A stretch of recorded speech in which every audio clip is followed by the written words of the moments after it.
કચ્છની મુન્દ્રા પોલીસે રૂપિયા 1.14 લાખના ચોરીના લાકડા સાથે એક આરોપીને ઝડપી પાડ્યો છે।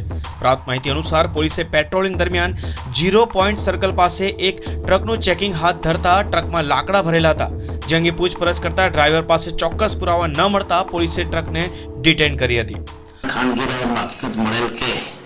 एक ट्रक જે અમુક લાકડા ભરીને નીકળેલી છે, જે આધાર પુરાવાની છે, જેને ચેક કરતા તે ટ્રકમાં આશરે 19 ટન જેવા જૂના લાકડા જે પાઇપોને ટેકા દેવામાં આવે એ લાકડા ભરેલો હતો, જેના આધાર પુરાવા નહોતા, તેની પાસે ડ્રાઈવર પાસે કંઈ મળી આવેલ નહીં, જેથી આ સદો લાકડાનો 1 ટનની 6,000 કિંમત ગણી એમ કુલ 1,14,000 રૂપિયાનો 19 ટન લાકડો કબજે કરવામાં આવ્યો, તેમજ ટ્રક પણ 9 લાખની કબજે કરવામાં આવી છે।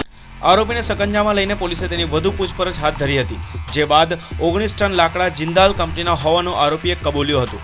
ચોરીના લાકડા અને ટ્રક સહિત રૂપિયા 10.14 લાખનો મુદ્દામાલ જપ્ત કરીને પોલીસે આગળની કાર્યવાહી હાથ ધરી છે। Bureau report, news online, Mundra.